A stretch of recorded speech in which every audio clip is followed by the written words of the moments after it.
Fundação Roberto Marinho apresenta Globo Ciência. Olá, o Globo Ciência de hoje começa em Niterói, em frente ao cartão postal mais famoso da cidade, o MAC, Museu de Arte Contemporânea, projetado pelo arquiteto brasileiro Oscar Niemeyer. Niemeyer conhece muito bem a geometria e sabe usá-la com grande ousadia em seus projetos. Mas você sabe quando, onde e como surgiu a geometria?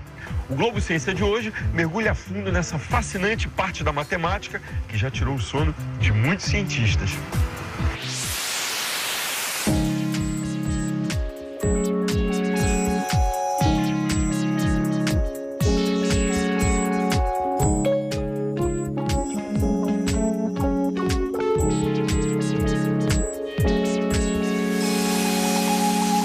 Você sabe o que é geometria? É a parte da matemática que estuda o espaço e as figuras que podem ocupá-lo. Se a gente olhar ao nosso redor na natureza, a gente vai ver várias figuras geométricas. Triângulos, quadrados, retângulos, espirais, círculos e várias outras formas. Faça um teste. Olhe ao seu redor e veja quantas formas você consegue identificar.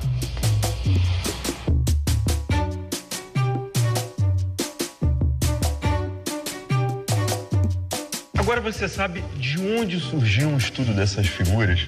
Em que momento o homem precisou calcular distâncias, áreas e volumes? A palavra geometria vem do grego e significa medida da terra.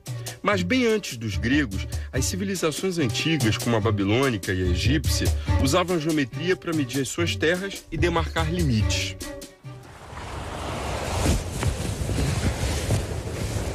Com a ajuda de cordas esticadas, eles determinavam áreas de terrenos em formas de triângulos ou retângulos.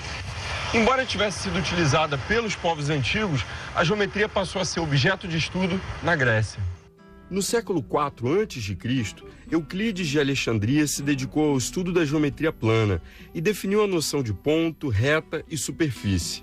A geometria que aprendemos na escola é euclidiana e estuda conceitos como pontos, retas, planos, ângulos e objetos com 3 dimensões: comprimento, largura e altura.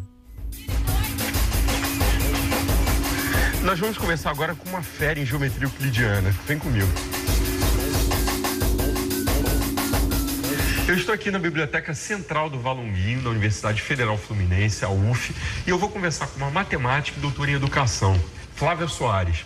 Flávia, explica pra gente qual a diferença entre a geometria feita pelos babilônios e os egípcios antigos e a geometria feita por Tales de Mileto, Euclides, Arquimedes, os gregos. Bom, o que difere a geometria dos babilônios para os egípcios é que os povos do Oriente Antigo, eles desenvolveram toda a matemática dele e a geometria baseada em aspectos práticos, né? Então, eles não tinham os vestígios do que hoje a gente chama de demonstração, de prova, né? Não tinha nessas culturas. Era uma geometria empírica. Era uma geometria empírica, baseada em medições, baseada em intuições, né? Não em raciocínios mais elaborados, né? Eles não tinham, eles não se baseavam em argumentos, eles tinham um método, né? Se baseavam em métodos. Dá um exemplo pra gente. Bom, com a matemática grega, você tem, principalmente com Tales, o primeiro grande nome que surge na matemática grega, condições de demonstrar de forma mais rigorosa, por exemplo, que num triângulo desse tipo aqui, que seria um triângulo isósceles, né, onde esse segmento AC tem a mesma medida que esse segmento BC, né, Tales demonstrou que aqui eu tenho um ângulo reto, essa distância CD é comum, então eu tenho aqui esse ângulo igual a esse ângulo. Aí você tem aqui num triângulo o ângulo A mais o ângulo B mais o ângulo C é igual a 180 graus. É muito interessante. Então, se a gente for pensar na teoria, né, de Euclides, né, de Tales, dos gregos, você deu um exemplo aqui do triângulo isósceles. Então, por exemplo, essas propriedades que você citou aqui do triângulo isósceles valem para um triângulo isósceles desse tamanhozinho aqui Como vale também para um triângulo isósceles desse tamanho. Eu não preciso me basear na prática e na medição, eu não preciso medir todos os triângulos isósceles para poder saber que eles têm o mesmo tipo de propriedade. Mas nem só de Euclides vive a geometria. No século XVIII surgiu um outro personagem fundamental para a nossa história, Leonhard Euler. Nascido na Basileia, na Suíça, filho de um pastor calvinista, Euler recebeu uma formação que incluía teologia, grego e hebreu para seguir a carreira religiosa como seu pai. Mas seu talento para matemática foi logo descoberto, mudando para sempre o seu destino. Leonhard Euler ficou famoso ao resolver 2 enigmas matemáticos que há séculos esperavam por uma explicação. O primeiro envolvia as pontes de Königsberg, cidade da antiga Prússia, atual Kaliningrado.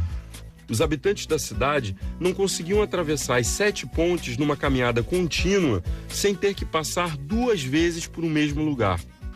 Nós reproduzimos as 7 pontes, ali representadas na cor laranja. A, B, C e D correspondem às porções de terra. Eu vou explicar para vocês como é que ele solucionou esse quadro aqui. Observem bem, cada porção de terra aqui representada, A, B, C e D, apresenta um número ímpar de pontes. Por exemplo, porção A de terra. Você tem ponte 1, ponte 2, ponte 3. A porção de terra D, 3 pontes. B, 3 pontes. E C, 2, 4, 5 pontes. Esse problema aqui só teria 2 soluções.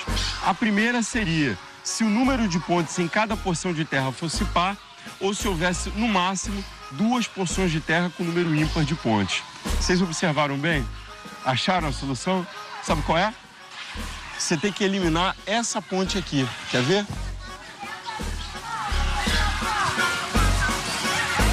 Cruzei, ó. Cruzei de novo. Cheguei, sem passar 2 vezes pelo mesmo ponto. Viram? O segundo enigma de Euler está relacionado aos poliedros. Alguém aqui sabe o que é um poliedro? Não. Vamos definir, então?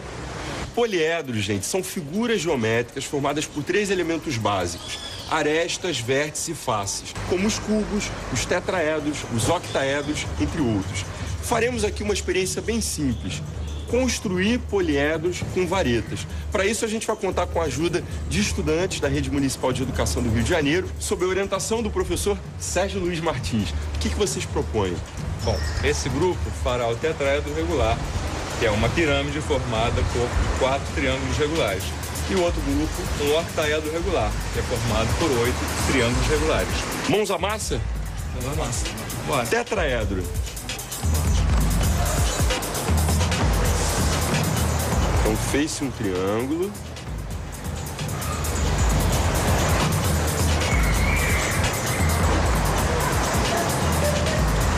Então, fizemos aí a pirâmide, né? Ou o tetraedro. Na verdade, eles construíram ali sequências de triângulos. Isso. Com 4 triângulos regulares. Vamos fazer agora o octaedro?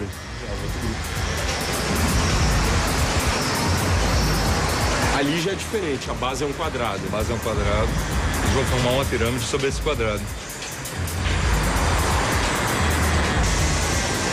Fizeram a pirâmide. Agora eles repetem o mesmo procedimento para a parte de baixo. Outra pirâmide na parte de baixo. Na verdade, são 2 pirâmides invertidas.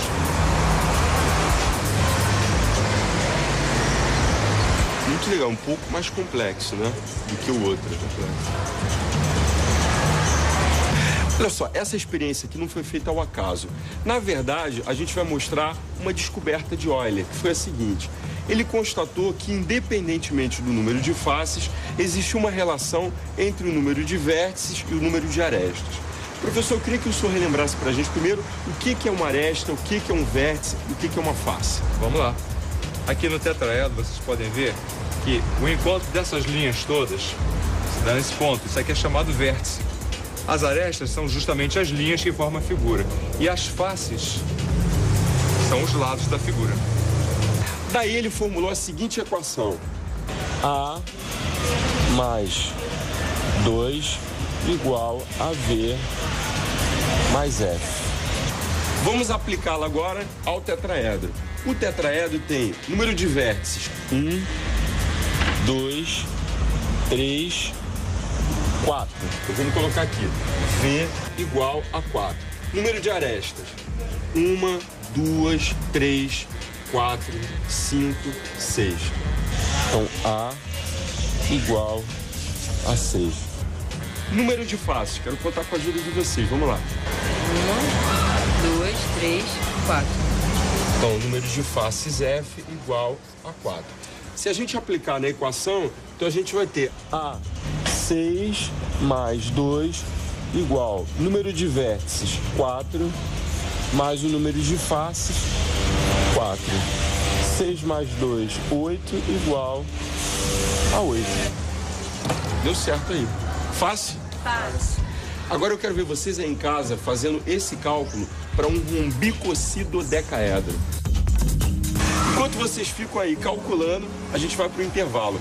E no próximo bloco, a gente vai conhecer a topologia, uma importante área da matemática também criada por Euler. Não sai daí não, porque a gente volta já já. É rapidinho.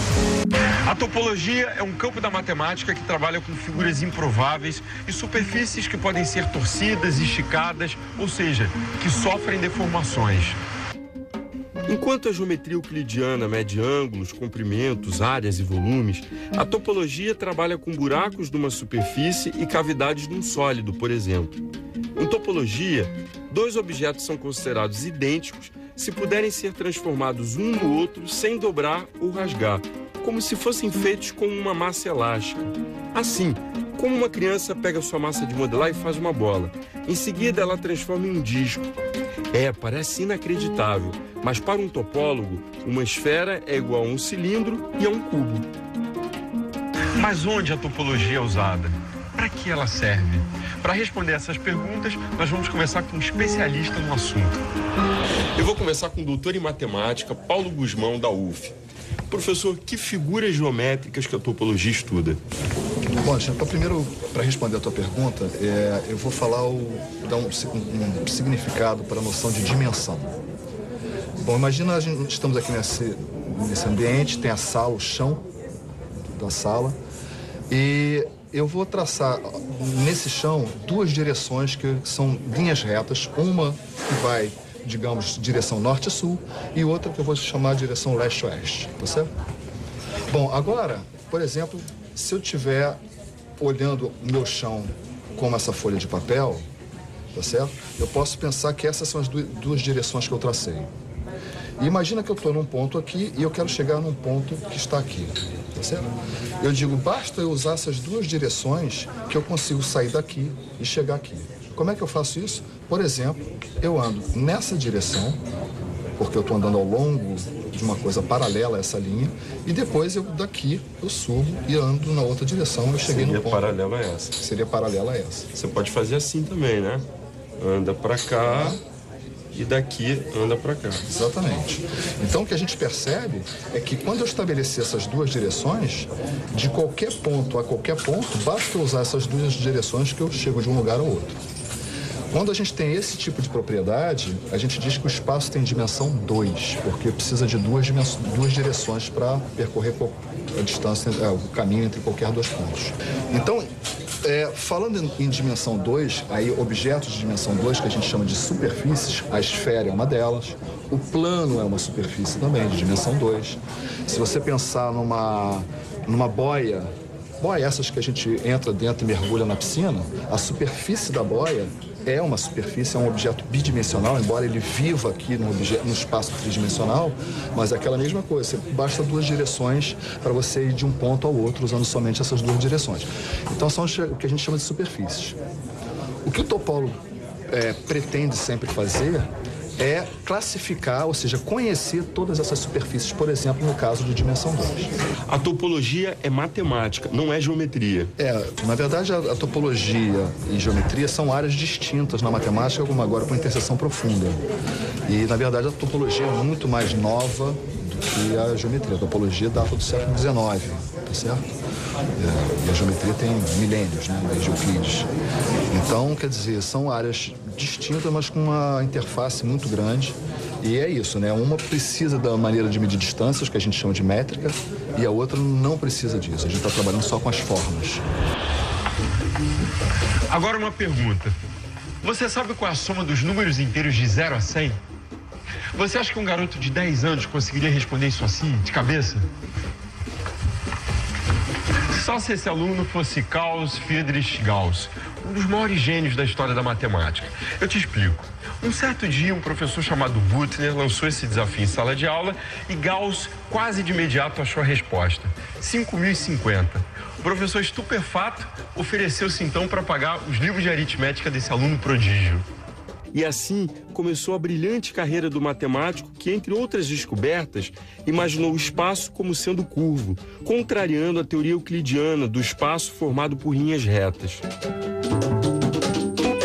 Um dos estudantes de Gauss superou seu mestre ao propor conceitos radicalmente novos sobre a estrutura do espaço geométrico.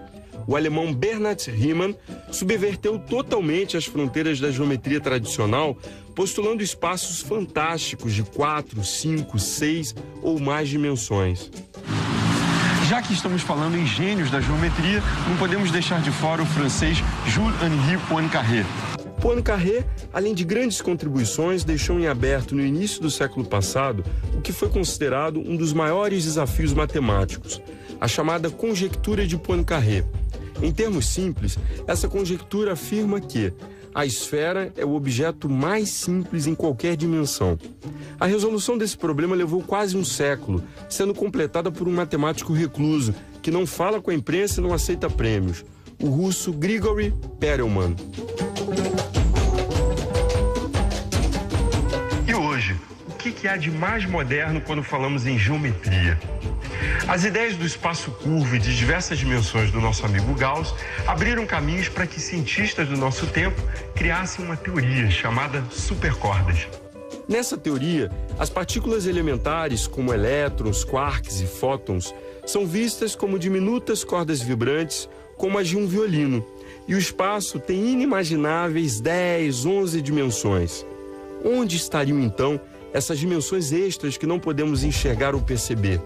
Segundo os físicos, elas estariam compactadas e só poderiam ser vistas se observadas de muito, muito perto. A gente vai conversar com o físico José Relael, do Centro Brasileiro de Pesquisas Físicas, o CBPF. José, o que é a teoria das supercordas? Bom, a teoria das supercordas é mais uma teoria física que tem como objetivo buscar compreender a natureza em sua instância mais microscópica, dentro do que a gente concebe o que seja microscópico hoje em dia. O que seria isso? Na física, atualmente, nós percebemos as interações, as interações que governam o comportamento básico da matéria e da energia do universo através de 4 campos de forças principais. Fala-se até de um 5º campo, mas não há consenso. Nós hoje nos baseamos na existência de 4 campos de força. São a força eletromagnética, a força gravitacional, que tem repercussão macroscópica, fazem parte do nosso dia a dia. E 2 outras forças mais confinadas a regiões muito pequenas do espaço, que é o interior do núcleo atômico. Que a gente não vê. Que a gente não vê, mas sente. São as interações nucleares, fortes, e na categoria fracas também, que são os decaimentos. A questão é que no nosso mundo, essas 4 forças, elas se nos apresentam como distintas. A busca na física é saber se, na verdade, tudo isso não tem uma origem em comum. Então, uma das missões da teoria de supercordas é procurar ver se nós conseguimos entender essas 4 forças que temos no mundo de hoje como originadas de um campo de força fundamental, universal e único. Isso em física se chama unificação.